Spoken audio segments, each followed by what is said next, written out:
말씀을 봉독하겠습니다.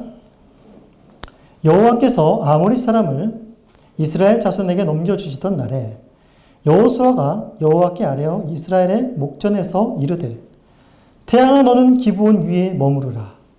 달아 너도 야알론 골짜기에서 그리할지어다 하매 태양이 머물고 달이 멈추기를 백성이 그 대적에게 원수를 갚기까지 하였느니라. 야살의 책에 태양이 중천에 머물러서 거의 종일토록 속히 내려가지 아니하였다고 기록되지 아니하였느냐. 여호와께서 사람의 목소리를 들으신 이 같은 날은 전에도 없었고 후에도 없었나니 이는 여호와께서 이스라엘을 위하여 싸우셨음이니라. 여호수아가 온 이스라엘과 더불어 길갈 진영으로 돌아왔더라. 하나님의 말씀입니다. 네, 우리 지난 시간에 여호수아 우리 9장을 살펴보았습니다. 여호수아서 9장의 주된 내용은 바로 기브온 주민들이 여호수아와 이스라엘 백성들을 속여서 화친을 맺고 동맹을 맺은 것입니다. 여호수아 9장의 일은 10장에 와서 굉장한 긴장감을 일으킵니다. 여호수아서 이 기브온 백성들이 이스라엘을 속여 화친을 맺은 그 일들은 이제 첫 번째로는 이스라엘 백성들에게 여호수아에게 굉장한 긴장감과 두려움을 주는 것이었습니다. 또한 두 번째로 기브온과 같이 다른 가나안 부족들, 아직 정복되지 않은 가나안 부족들에게도 이것은 굉장히 두렵고 긴장감이 오는 일이었습니다. 그리고 속인 그 당사자인 기브온 족속도 이들이 화친을 맺은 것은 그들에게 굉장히 두렵고 긴장을 줄 수 있는 그런 일이었습니다. 사실상 먼저 우리가 지난 시간에 그것을 잠깐 살펴보면 이스라엘은 분명히 9장 우리 7절에서도 나와 있듯이 히윗 사람들이 왔을 때 자신들이 먼 곳에서 거주한 사람들이라고 찾아와서 우리가 화친을 맺자라고 얘기했을 때 바로 이스라엘 사람들이 바로 넘어가지 않습니다. 너희들이 이 주변에 사는 사람들 같은데 자기들을 속이는 것 같은 마음이 드는 것입니다. 그런데 계속해서 이 기브온 사람들이 아주 이따도 보시면 알겠지만 언변이 굉장히 좋은 사람들인 것 같습니다. 계속해서 그들을 속이자 결국에 여호수아가 넘어가고 그 지휘관들이 그 기브온과 화친을 맺으면서 죄악을 맺었습니다. 그러나 이것이 3일을 갖지 못했습니다. 3일 뒤에 바로 발각이 됐고 바로 발각이 된 이후에 이스라엘 백성들은 바로 지도자들과 여호수아를 원망합니다. 왜 하나님께 묻지도 않고 이런 경솔한 짓을 했는가라고 하면서 굉장히 원성을 듣게 되는 그러한 일을 19장 속에서 우리가 살펴보았습니다. 그러나 여호수아는 이것을 다시 물을 수가 없었습니다. 남장한 것이 있기 때문이 아니라 바로 여호와의 이름을 걸고 바로 그들과 맹세했기 때문에 비록 자신이 경솔하여 잘못 판단하여 이 일을 맺었을지라도 거기에 걸린 이름이 여호와 하나님이기 때문에 여기서 더 이상 또 자기 마음대로 이 일들을 좌지우지하는 일을 할 수가 없었습니다. 그렇기 때문에 기브온과의 화친은 이스라엘 안에 굉장한 긴장감을 돌게 하는 것이었습니다. 그러면서 이제 오늘 본문 속에 우리 10장을 보면 바로 다른 가나안 족속들에게 이것이 얼마나 큰 긴장감을 주었는가를 알게 됩니다. 바로 다른 가나안 지역 중에 바로 예루살렘의 왕인 아도니 세덱이라는 사람이 있었습니다. 먼저 이 사람에게 굉장히 큰 두려움을 준 것 같습니다. 이 사람은 계속해서 이스라엘 백성들의 그 행보를 알았습니다. 이들이 여리고성을 어떻게 빼앗고 그 왕들에게 행한 것을 알았고 또 아이성을 어떻게 빼앗은 것까지 알았습니다. 이들의 기운이 얼마나 강대한 것이고 요단강 건너올 때부터 아마 그 이전부터의 소식은 가나안에서 계속 들렸을 것입니다. 이들이 굉장히 강대할진데 이 기브온이라는 나라가 갑자기 싸워보지도 않고 바로 꼬리를 내려서 그들 밑에 들어가서 화친했다라는 것입니다. 이것은 또한 더 큰 두려움입니다. 2절을 보시면 기브온이라는 나라는 어떤 나라입니까? 기브온이라는 나라는 아이성보다 큰 성이라고 합니다. 또 그 안에 사람들은 다 강한 사람들이라고 합니다. 용사들이 굉장히 많았을 것 같습니다. 그리고 기브온은 왕도와 같은 왕이 다스리는 것 같은 큰 성읍에 뒤지지 않는 그런 큰 성읍이라고 말하고 있습니다. 사실 기브온의 정치 체제가 어떻게 됐는지 성경 속에서 정확히 묘사하고 있지는 않지만 다른 부족 국가에는 다 왕들이 있었는데 기브온에는 그렇게 뚜렷한 왕이 없고 백성들이 어떻게 운영되어지는 정치 체제였던 것 같습니다. 그러나 그렇다고 해서 그 나라가 결코 다른 왕들이 다스리는 나라에 비해서 오합지졸이거나 그런 나라가 아니라는 것입니다. 왕도가 있는 성읍같이 굉장히 큰 성읍이요, 힘이 있는 성읍이라는 사실입니다. 바로 이러한 기브온이 이스라엘과 합세를 했다고 하니 그 힘의 그 위력이 더욱 커질 것은 분명한 것이었습니다. 그러니 예루살렘 왕 아도니세덱이 당연히 거기에 대해서 두려움을 가질 수밖에 없습니다. 그러나 중요한 것은 무엇인가 하면, 중요한 것은 바로 이런 이스라엘의 강대함 속에 기브온은 무릎을 꿇고 살 길을 구했지만 예루살렘 왕 아도니세덱은 그들에게 무릎 꿇고 동일한 두려움이 있었지만 무릎을 꿇고 항복하지 않았다라는 것입니다. 어떠한 일을 행했습니까? 3절을 보시면 예루살렘 왕 아도니세덱이 헤브론 왕 호함과 야르무 왕 비람과 라기스 왕 야비야와 에그론 왕 드빌에게 보내어 내게로 올라와 나를 도우라. 우리가 기브온을 치자라고 이야기를 하는 것입니다. 그 두려움에도 불구하고 이제 자신의 두려움을 극복하기 위해서 그 주변에 있는 남부에 있는 왕들을 이제 포섭하고 그들과 연합하여 더 강성한 힘으로 치려고 하는 것입니다. 여기 있는 왕들은 다 남방에 있는 왕입니다. 예루살렘을 중심으로 해서 그 남쪽으로, 예루살렘 중심으로 해서 그 남쪽 밑으로 내려오면 헤브론이라는 곳이 있습니다.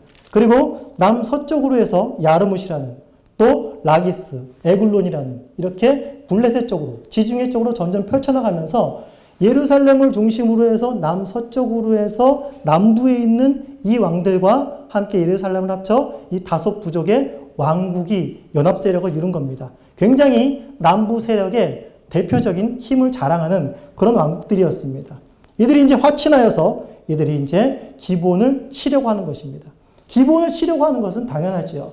먼저 기브온이 이스라엘과 합세했기 때문에 더 합세하고 세력이 커지기 전에 먼저 힘을 분산시키는 것과 또 기브온이라는 이 가나안 족속이 이스라엘에게 들어갔기 때문에 그러한 모습이 또다시 이 가나안 땅에서 일어나면 안 되지 않습니까? 그럼 어떤 본보기 조치로서 먼저 기브온을 쳐버리면 나머지 족속들이 또한 그러지 않고 우리 가나안이 역시 힘을 합치면 세구나. 저 이방 것들이, 저 나그네들이 어디 와가지고 우리나라를 빼앗으려고 해? 라는 어떤 사기를 북돋을 수 있는 계기가 되었을 것입니다. 그러면서 이제 여기에 대한 기브온의 반응입니다. 기브온 자신들이 속여서 얻은 결과입니다. 바로 이러한 남부연합군의 그 강한 세력 앞에 이제 기브온은 포위를 당하고 그들에게 휩싸이게 됩니다. 기브온이 당연히 취해야 될 행동은 무엇이겠습니까? 바로 화친을 맺은 이스라엘에게, 여호수아에게 도움을 청하는 것입니다. 이것이 얼마나 긴박했는지 6절을 보시면 이들이 얼마나 긴박하게 이들을 찾아갔는지를 알 수가 있습니다. 당신의 종들을 돕기를 더디하지 마소서.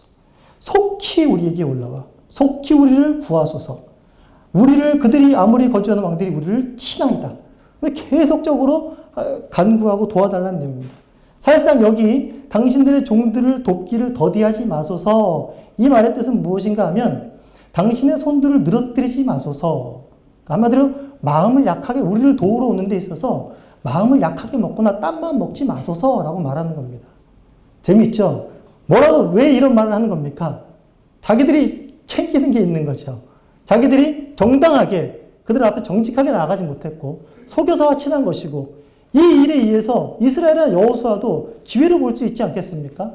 일단 자기들은 해치지 않는다라고 했으니까 일단 남방 연합군들에 의해서 그들이 목숨을 해쳐버리면 도리어 여호수아도 한숨 놓게 되는 것이고, 그들이 또 남방군과 붙게 되면 수월하지 않을까 라는 아마 이런 여러 가지 또 꾀를 내고 생각을 했을 것 같습니다. 여기서도 굉장히 그런 생각을 가지지 못하게, 틈을 가지지 못하게 계속해서 이스라엘과 여호수아의 마음을 움직일 수 있도록 계속 강조하면서 자기들에게 이 극도로 위험한 상황을 알리고 우리가 화친한 존재임을 알립니다. 이에 대해서 여호수아의 반응은 어땠습니까? 7절에 여호수아가 모든 군사와 용사를 더불어 길갈로 올라갔다라고 이야기를 하고 있습니다. 사실상 여호수아는 이 맺은 언약 때문에, 화친 때문에 올라갈 수밖에 없었습니다. 길갈에서 기브온으로 이제 향하게 됩니다. 그런데 여호수아의 마음이 어땠겠습니까? 그냥 기회찬을 맺었으니까 올라가야지라고 했겠습니까? 여호수아의 마음도 역시 두려움과 긴장 속에 사로잡혔을 것입니다. 왜 그렇죠? 1차적으로는 이때껏 유례 없는 동맹군들이, 연합군들이 생겼습니다. 그 전까지 가나안 땅을 정복할 때는 한 성읍 한 성읍이었습니다. 그런데 이제는 예루살렘 남부에, 예루살렘을 주축으로 해서 남부에 있는 그 강대한 연합군들이 큰 세력으로 연합을 하였습니다. 그렇기 때문에 그 강한 세력과 그 많은 세력과 또 싸워본 적이 없는 여호수아는, 가나안 땅에서는 싸워본 적이 없는 여호수아는 또 그 전쟁에 대한 부담감이 상당히 있었을 것입니다. 그러나 여호수아에게 정말 부담감은 무엇이었을까요? 눈에 보이는 대적들에 대한 부담감보다도 바로 여호와 하나님에 대한 반응입니다. 아직까지 여호와 하나님에 대한 반응이 없습니다. 여호수아의 마음속에 어떤 두려움이 있었을까요? 다시 아이성의 실패를 보지는 않을까? 다시금 그런 실패 속에서 우리가 처참하게 하나님 앞에 또 물을 뿌려야 되는 그런 일이 있지는 않을까라는 어떤 그런 두려움 속에서 아마 여호수아는 이 길을 나섰을 것입니다. 그런데 그런 두려움에 휩싸이는 여호수아 속에 하나님께서 바로 나타나셔서 8절에 이렇게 말씀하십니다. 그때 여호와께서 여호수아에게 이르되 그들을 두려워 말라. 내가 그들을 내 손에 넘겨주었으니 그들 중에서 한 사람도 너를 당할 자가 없으리라 하는 것입니다. 굉장히 여호수아에게 힘을 주는 말이 됐겠죠. 이로 인해서 여호수아는 9절에 보시면 길갈에서 밤새도록 올라가서 그들에게 이릅니다. 그리고 10절에 보시면 기브온까지 이르러서 그들을 크게 살육하고 대파하는 일을 하게 됩니다. 길갈에서 기브온이라는 것은 산악지역을 간, 기브온은 산악지역입니다. 그리고 기브온은 해발 거의 700m가 넘는 그런 고지 가운데 있습니다. 길갈에서 기브온까지 거리가 대략 30km 정도인데 이것을 지금 어떻게 갔다고 하냐면 밤에 갔다고 합니다. 밤새도록. 그러니까 야간 기습 공격을 한 것입니다. 30km를 기습 공격. 그것도 평탄한 길이 아니라 야간 산지에서 계속해서 올라가는 길입니다. 이 길을 가고 또 거기서 힘있게 싸웠다라는 것이 과연 가능할까 싶습니다. 물론 이들이 전쟁에 많이 익숙해 있기 때문에 체력도 좋았고 그랬을 것입니다. 그러니까 군인이라도 쉽지 않은 것입니다. 저는 이 본문의 이 남부 전쟁을 보면서 제 군대 시절을 생각날 수밖에 없었습니다. 저희도 이제 야간 기습 침투라는 것을 상당히 많이 합니다. 그래서 새벽이 되면, 밤이 되면 이제 야간 침투를 합니다. 산을 통해서. 제가 군대 입대하고 나서 처음으로 그 훈련을 했는데 야간에 산을 오르고 이제 밤새도록 산길을 올라가고 또 마지막에 이제 끊임없이 한 2시간 정도를 계속 산을 올라갑니다. 정복하고 내려오는데 제가 처음으로 경험한 것은 무엇이냐. 제가 그때는 한참 체력이 가장 좋은 때의 그 체력이었는데 그 훈련을 마치고 돌아와서 눕는데 처음으로 허리가 부동강이 나는 경험을 했어요. 너무나 힘든 것입니다. 여호수아가 행군한 이 돌진한 것은 그냥 천천히 행군해 간 것이 아닙니다. 기습 침투를 해 간 것입니다. 이 여호수아가 가질 수 있었던 이런 힘, 이런 저돌적인, 망설이지 않고 바로 돌진할 수 있었던 그 힘의 근원이 어디 있겠습니까? 바로 여호수아는 이 싸움 속에 하나님이 개입하셨다는 사실에 그의 심장과 그의 발에 힘을 얻은 것입니다. 사실상 출애굽하면서 이스라엘의 영도자로서, 영적 지도자로서 모세가 그 이스라엘 백성들을 끌고 가는 모습들을 봅니다. 그런데 여호수아는 그에 못지않게 굉장히 이스라엘 민족들을 이끄는 역할을 하는데 어떤 역할을 하냐면 이스라엘 대적들과 싸우는 진짜 전쟁을 하는 그 전장터에 항상 선봉장으로 앞서게 됩니다. 출애굽기 17장 8절 이하에 보면 출애굽한 이후로 시내산에 도착하기 전에 처음으로 이스라엘 백성들이 출애굽한 다음에 그들이 전투를 하는 아말렉이라는 적과 대적하는 장면이 나오게 됩니다. 여기서 여호수아가 선봉에 서고 거기서 이스라엘 백성들이 큰 승리를 거두게 됩니다. 그때 하나님께서 모세를 통해서 여호수아의 귀에 외워 들리라고 했습니다. 이것이 너의 힘이나 실력으로 이 전쟁에서 이길 수 있는 싸움이 아니라는 것을, 바로 이것이 여호와의 승리라는 것을, 여호와께서 함께 하심으로, 여호와께서 싸우심으로 너희들이 가는 이 모든 대적들을 하나님께서 승리케 해주실 거라는 그 첫 싸움 속에 그의 귀에 못이 박히게, 각인이 되게 해준 말입니다. 그 이후로도 여호수아는 계속해서 광야 생활과 또 요단 동편에서의 전쟁과 또 요단을 건너서 여리고와 아이를 거쳐서 하나님의 전쟁이 어떤 전쟁인가. 여호수아는 실질적으로 육체의 전쟁 속에서 싸우는데 굉장한 용사였을 것입니다. 장수였을 것입니다. 그러나 하나님께서는 그를 육체적인 용사여 장수로서 키우신 것이 아니라 하나님께서는 그를 영적 군사로, 영적으로 강인한 군사로 그를 연단시켰고 그를 세우셨다는 것을 알 수 있습니다. 이미 14절에 보시면 이 싸움의 결론이 나옵니다. 이 싸움에 승리한 이유는 여호와께서 이스라엘을 위하여 싸우셨습니다. 이것이 오늘 10장 속에서 말하는 가장 중요한 내용입니다. 이 일을 보이는 것이 오늘 본문 속에서 가장 중요한 의미가 있는 것입니다. 그래서 여호와를 기대하는 그 마음으로 이제 여호수아는 그렇게 힘있게 그 밤길에 그 길들을 힘있게 전진하여서 그곳까지 갈 수 있게 된 것입니다. 우리가 처음에 말했듯이 기브온과의 이 화치는 굉장한 모두에게 두려움을 주었지만 굉장히 놀랍고 선한 길로 하나님이 인도하시는 것을 보게 됩니다. 첫째는 뭡니까? 이제 이스라엘의 가나안 땅의 남부 지역을 거의 다 점령을 했습니다. 아이까지 점령하고 세겜 그 지방까지 다 올라온 이 상황에서 중앙을 탄탄하게 점령하고 이제는 그 다음에 생각해야 될 것은 무엇이겠습니까? 남쪽을 정복할 것인가? 북쪽을 정복할 것인가? 어느 곳에 대한 고민도 생기지 않겠습니까? 그런 고민이 싹 사라집니다. 자연스럽게 정복은 남쪽으로 흘러가게 됩니다. 그리고 두 번째는 무엇이냐면 이때껏 이스라엘 가나안 땅의 정복은 한 나라, 한 성읍 한 성읍씩이었습니다. 그런데 여기서는 어떻게 됩니까? 5부족을 싸그리 몰아서 이제 한 번에 보내버리는. 이제 여기서 29절 이하부터 보시면 이 5왕의 성읍뿐만이 아니라 남부에 있는 다른 여러 성읍까지도 이제 한 번에 점령을 해버리는 그야말로 한 번 출정으로 인해서 굉장한 싹쓸이 해버리는 그런 놀라운 전투가 됩니다. 그러면 이 놀라운 전투가 어떻게 진행되었는지, 이 전투가 왜 놀라운 것인지에 대해서 좀 더 자세하게 이제 하나하나 살펴보도록 하겠습니다. 10절부터 이제 기브온에서 크게 여호수아가 그들을 사륙했습니다. 그리고 나서 베토론이라는 곳까지 올라가서 비탈을 추격하여서 아세다와 막게다까지 이릅니다. 기브온의 진영에 있는 남부 동맹군들이 진을 치고 그들을 치료할 때 이제 기브온에 있는 동맹군들을 이제 여호수아가 올라와서 용사들과 함께 치고 이제 더 이 베토론이라는 곳은 더 경사지고 가파른 곳이라고 합니다. 제가 가보진 못했지만 거의 10km가량의 굉장히 가파른 곳인데 이제 그것까지 치고 올라가면서 이제 굉장히 치열한 싸움을 하는 것입니다. 근데 이제 베토론에서 이제 여지없이 남부연합군들은 이제 주랭랑 치기 시작합니다. 도저히 이들을 이제 당해낼 수 없는 것입니다.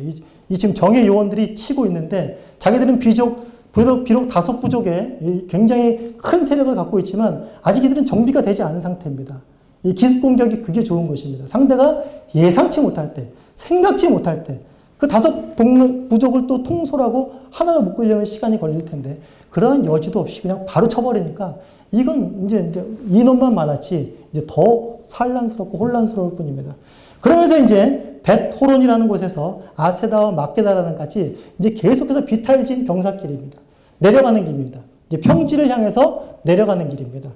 거기를 내려가면서 이제 계속적인 추격전이 생기고 이제 적들을 신나게 도륙하고 사륙하는 그런 장면이 이제 나오는 것입니다.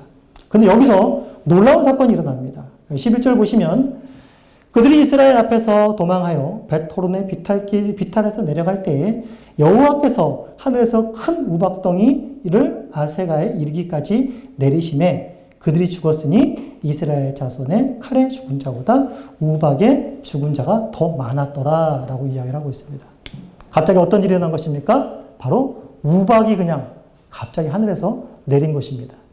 지금 적전하면서 지금 벳호론에서 아세가까지 내려가면서 지금 그 싸움 속에 지금 둘이 막 교전하면서 싸우고 내려가고 있는지 아니면 몽탱이로 내려가고 있는지 산악지역이라서 한꺼번에 그렇게 갈 수는 없습니다. 그렇기 때문에 막 얽히고 설켜 있겠죠.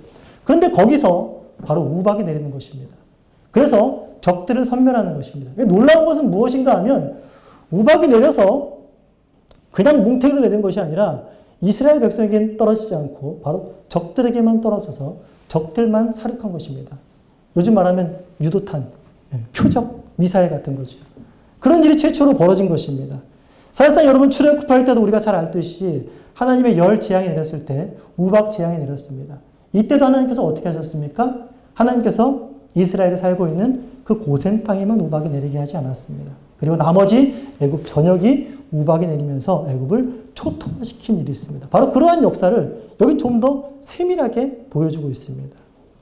사실상 생각해 보면 왜 하나님께서 왜 굳이 나서셨을까요? 여기서. 지금도 여호와께서 힘을 주심으로 말미암아 너희와 함께 내가 너희 손에 붙였고 너희 두려워하지 말라라는 그 확신을 주셔서 지금 힘을 받아가지고 지금 여호수아와 그 용사들이 지금 도륙하면서 가고 있는데 왜 하나님께서 굳이 이 사건 속에 개입하시고 나섰느냐라는 것입니다. 그것은 보시면 오늘 이스라엘 자손의 칼에 죽은 자보다 우박에 죽은 자가 더 많았더라라는 것입니다. 즉 무슨 말입니까? 지금 이 싸움 속에 싸움하시는 분이 누구라는 것을 가시적인 것으로 누구라는 것을 보여주고 있습니까? 바로 하나님께서 직접 싸우고 계신다는 것을 우박을 통해서 보여주신 것입니다. 너무나 선명하지 않겠습니까? 적들의 눈에는 우리가 이스라엘의 강성함 속에 저 용사들의 저 휘황찬란한 칼솜씨에 우리가 죽는구나라고 생각했겠지만 우박이 떨어지는 동시에 어떻게 됐겠습니까? 쟤는 안 맞고 나만 맞는 겁니다. 둘이 칼싸움하고 있는데 나한테만 떨어지는 겁니다. 뭘 알겠습니까? 하나님의 심판이구나. 저들의 신이 우리에게 노하셨구나라는 것을 대번에 알 수 있고 더 기겁을 했을 것입니다. 이스라엘에게는 어떤 효과가 있겠습니까? 바로 그것을 명확히 본물에서 내 칼에 죽는 것이 아니구나. 내 실력과 내 노력에 의해서 저 대적들이 섬멸되는 것이 아니구나. 하나님께서 지금 이 싸움 가운데 간섭하고 계시구나. 함께하고 계시구나. 라는 것을 분명하게 목도하며 하나님의 싸움임을 하나님께서 직접 이 남북 가나안 전쟁의 정복자이심을 알리고 있다는 것입니다. 그런데 더 놀라운 사건이 12절에서 펼쳐집니다. 여호수아가 놀라운 고백을 하는데 여호와께서 아모리 사람을 이스라엘 자손에게 넘겨주시던 날에 여호수아가 여호와께 아뢰되 이스라엘 목전에서 선포합니다. 태양아 너는 기브온 위에 머무르라. 달아 너는 야알론 골짜기에서 그리할지어다. 태양이 머물고 달이 멈추기를 백성이 그 대적에게서 원수 갚기까지 하였느니라. 야살의 책에 태양의 중천에 머물러서 거의 종일토록 속히 내려가지 아니하였다고 기록되지 아니하였느냐라고 이야기하는 것입니다. 지금 웬 뜬금없이 여호수아가 이런 말을 하고 있습니까? 지금 태양아 기브온에 머무르라. 달아 너는 야올란 골짜기에 머무르라. 라고 이야기를 하고 있는 것입니다. 갑자기 태양 보고 태양을 멈추라라고 이야기를 하고 있는 것입니다. 왜 이 이야기를 하고 있습니까? 여호수아는 우박이 떨어지면서 이미 여호수아는 알고 있었지만 더 분명하게 하나님이 이 전쟁을 계획하셨구나. 그리고 하나님이 지금 이 전쟁을 이끌고 계시고 싸우고 계시구나. 라는 것 속에서 하나님이 이 전쟁을 끝내실 거다. 라는 그 확신 속에서 바로 이 말을 하게 된 것입니다. 사실상 이 말을 할 수 있었던 이 현상적인 내용들을 바라보게 되면 이제 우리가 아까 봤듯이 기브온에서 베토론까지 10km의 거의 경사진 곳으로 올라가서 베토론부터 이제 아세가 막게다까지 계속해서 내려가는 길이 30km가 거의 넘습니다. 그럼 거의 40km가량의 전쟁을 하게 되는 것입니다. 그리고 기브온에서 길갈까지 또 밤새도록 올라갔습니다. 그렇다면 지금 이스라엘에게 이 적들을 칠 만한 시간이 굉장히 여유롭지 않겠죠. 계속 시간은 가고 있겠죠. 그러면서 계속해서 무슨 일이 있었겠습니까? 기브온에 있던 태양이 서쪽으로 점점 기울어지는 것을 보게 될 것입니다. 이 현상으로 말미암아서 이 전투에 어떤 기운이 감돌았을까요? 이 남부 산악 지역은 바로 이 다섯 왕들이 연맹한 이자들의 땅입니다. 그렇기 때문에 이들은 여기에 지리에 밝습니다. 만약에 밤이 밝아오게 된다면 전세는 누구에게 유리할 수 있습니까? 바로 그들에게 유리할 수 있습니다. 한숨 돌릴 수 있고 그들이 정비할 수 있고 다시 생각할 수 있는 마음을 잡을 수 있는 기회가 됩니다. 그런 반면에 여호수아와 이스라엘 백성들은 아직 그곳에 대해 상세하게 알지 못합니다. 비록 정탐이 있었지만 그건 부족합니다. 살던 사람과 어떻게 했겠습니까? 불리한 상황 가운데 있습니다. 그러면서 여호수아의 마음속에 떠올랐던 건 무엇이냐면 바로 저 태양이 멈춤으로 인해서 그 태양이 우리가 싸워서 적들을 다 진멸하기까지 기울지 않는 그 상황을 보게 되면 어떤 결과가 일어나겠습니까? 바로 하나님이 하셨다는 것입니다. 이들의 길어진 이 전투 속에서 적들은 뭘 바랐겠습니까? 빨리 태양이 져야지. 빨리 어둠만 와라. 라고 생각했지 않겠습니까? 그런데 뭡니까? 해가 지지 않는 겁니다.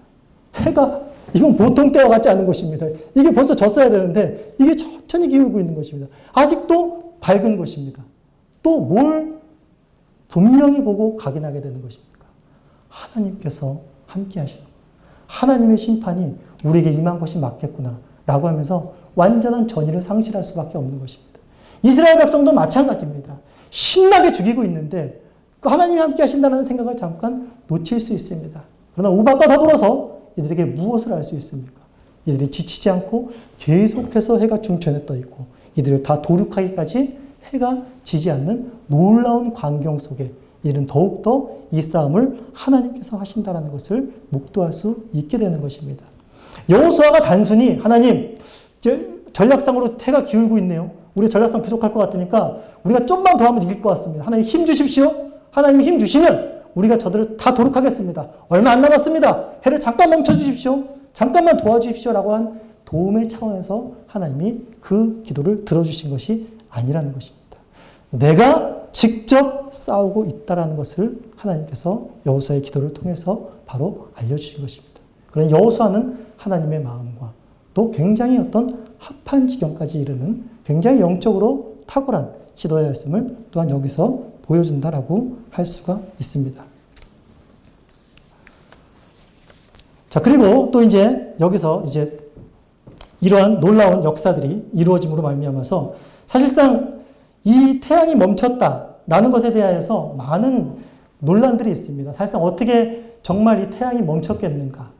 어떻게 이 태양이 멈추게 되면 그 지구가 자전을 멈췄다는 얘기인데 그런 말미암아서 그런 일어나는 피해들은 없었겠는가라는 논란들이 굉장히 많습니다. 태양이 어떻게 멈췄을까요? 여러분 그런 의문들은 당연히 또 가질 수 있다라고 봅니다. 그리고 또한 이 본문에 태양아 너는 기본에 머무르라 달아 너도 야알람 골짜기에서 그리할지어로다 라는 이 부분은 바로 계속해서 내러티브 서술 그 산문체로 내려오다가 여기서 시문으로 갑자기 바뀝니다. 시문으로 바뀌기 때문에 여기서 또 이 부분에 대한 내용들을 이것은 진짜로 그러한 기적적인 현상이 일어나는 것이 아니라 하나님께서 진짜 싸우신다라는 것에 대한 해와 달들도 거기서 하나님이 싸우신 것들에 대한 증인으로서 어떤 이건 명백한 사실이라는 것을 더 두각하기 위한 시적인 비유요, 시적인 강조라고 생각합니다. 어떻게 그 태양을 하나님께서 멈추시고 빛을 비추셨는지에 대한 정확한 것은 저도 알지 못하겠습니다.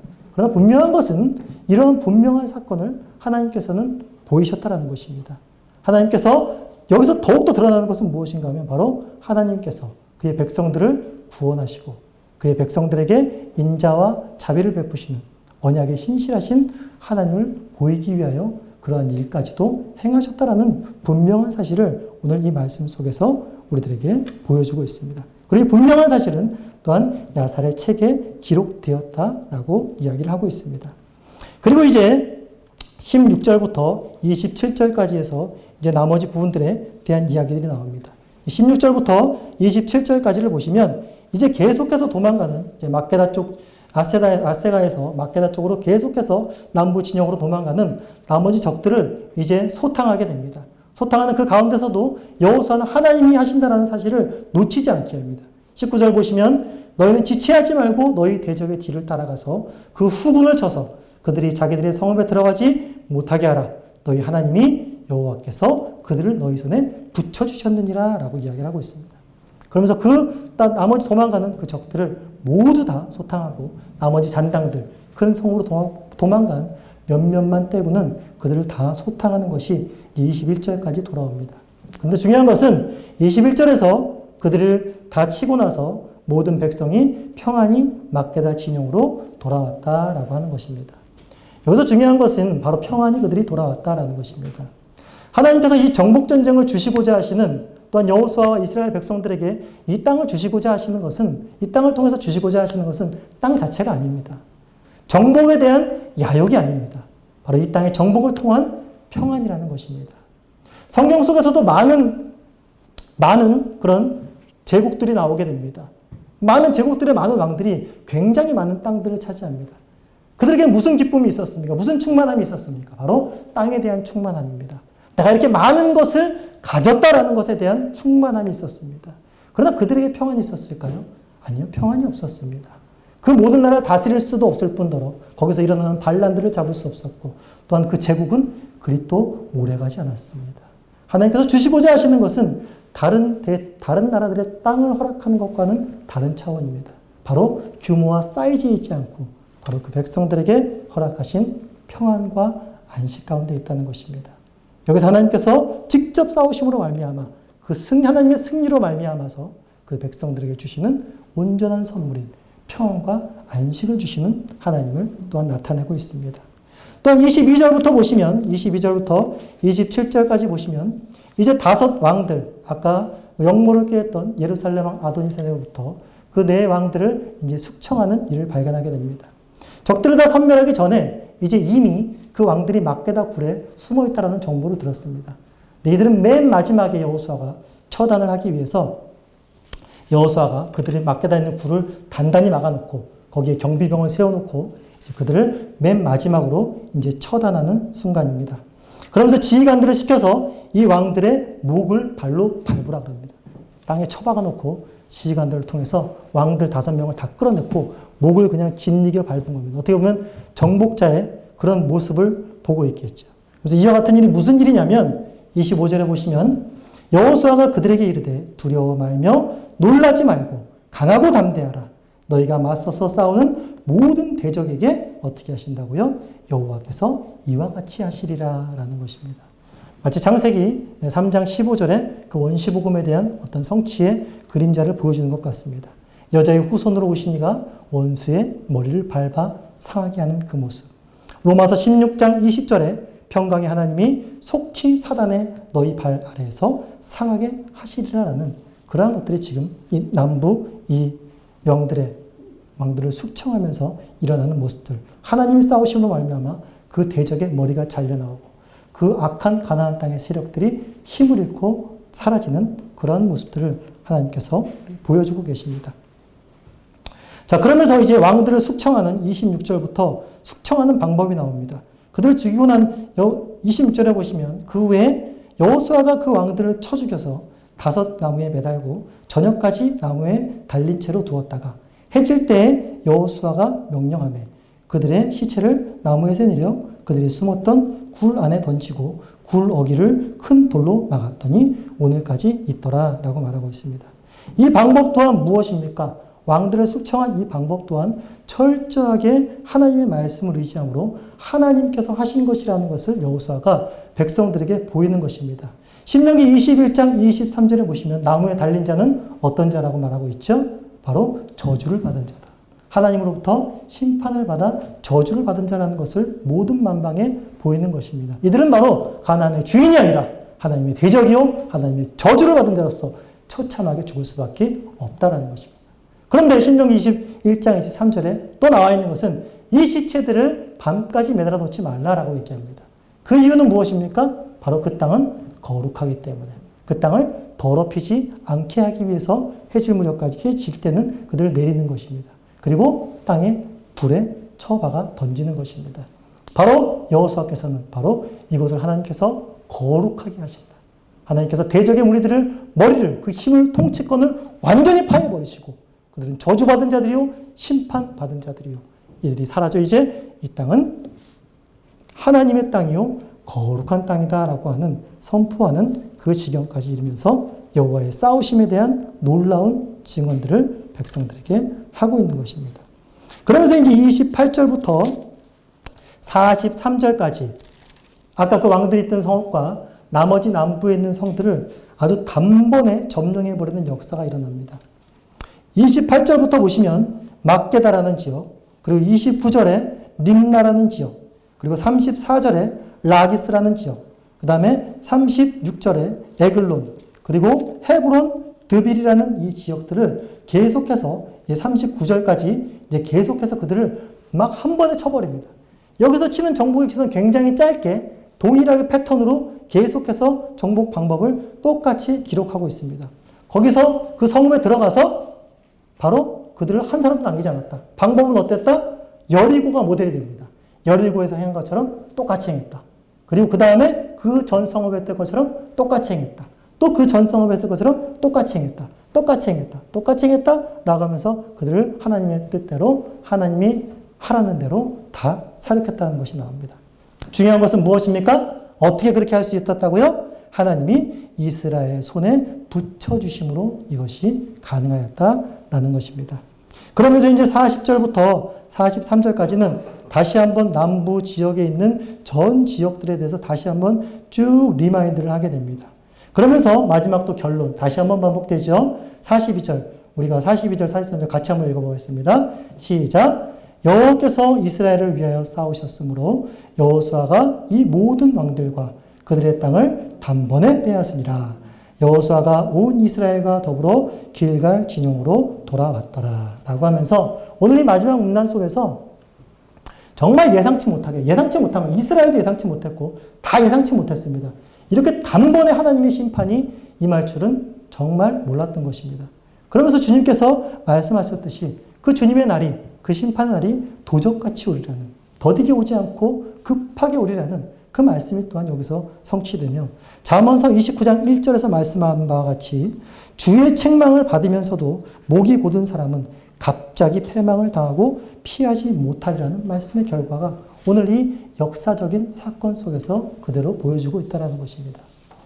오늘 우리가 여호수아의 긴 장을 살펴보면서 우리가 바라볼 것은 여호와께서 이태껏 이스라엘 위에 싸우셨고 앞으로도 동일하실 것이라는 사실입니다. 사실상 이 남부 전쟁에 있는 여호수아의 정복 전쟁에 있는 것은 바로 아브라함의 약속의 성취인 것을 우리가 잘 알고 있습니다. 아브라함이 약속하셔서 그 약속의 땅을 너희에게 주리라 하셨습니다. 이 약속이 지금 이 남부 여리고부터 시작해가지고 계속해서 성취되고 있는 것입니다. 성취되기까지 몇 년의 시간이 걸렸습니다. 거의 600년의 시간이 걸립니다.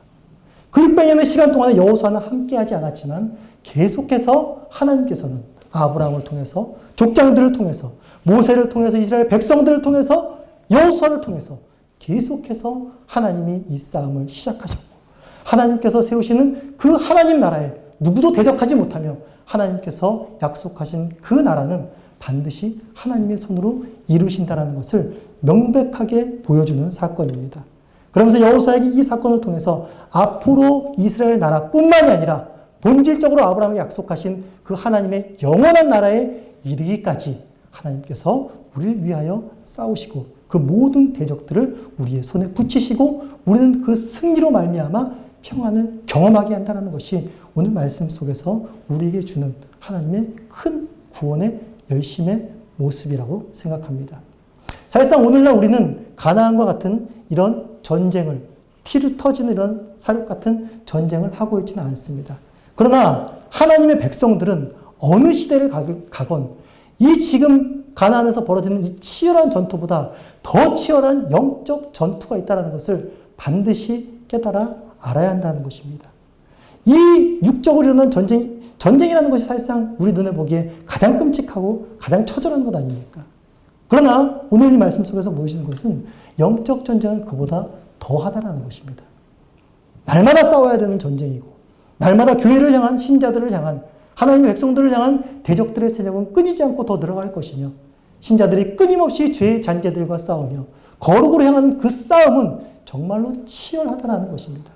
오늘 이 본문을 보면서 이스라엘 백성들의 여호수아의 저돌적인 힘을 보면서 신자들의 모습이 과연 이래야 되지 않겠는가라고 생각됩니다. 신자들은 하나님 나라를 본향으로 삼고 달려가는 자들에게 결코 물러섬이란, 도태됨이란, 안일함이란, 두려움이란 있을 수 없다는 것입니다. 전쟁밖에는 없다는 것입니다.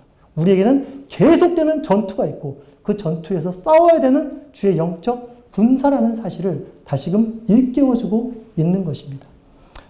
계속해서 싸우다니요. 어떻게 해서 그렇게 계속해서 싸울 수가 있습니까? 좀 쉬기도 해야지요. 여기서 우리가 걱정하지 않아도 될 것이 무엇입니까? 바로 오늘 본문 속에서 계속 말하고 있습니다. 여호와께서 이스라엘을 위하여 싸우신다라는 것입니다. 여호와 하나님께서 싸우시는 그 열심 안에 우리는 초청된 것이고 그 승리하심을 우리는 맛보아 아는 것입니다. 그러므로 말미암아 하나님의 승리로 말미암아 우리들이 얻는 것은 그 처절한 영적 전장에서 얻는 것은 피곤과 지침과 어떤 비참함이 아니라 평안과 안식이라는 사실입니다. 코로나19 사태로 인해서 많은 교회들이 걱정하는 것은 신자들이 나태해지지 않았을까에 대한 어떤 많은 걱정들을 하는 모습들을 보게 됩니다. 이러한 시절에 바로 우리가 여호수아 본문을 묵상하시면서 우리 안에 그런 마음이 있다면 다시금 우리는 하나님 나라를 가기까지 쉬지 않고 싸우시는 하나님과 함께 길을 걸어가야 되는 그 정체성을 잊지 마시고 오늘 역동성 있는 하나님이 정복하시는 하나님 나라의 그 성취를 맛보시고 그것을 증언하는 주의 백성들이 되시기를 간절히 바랍니다.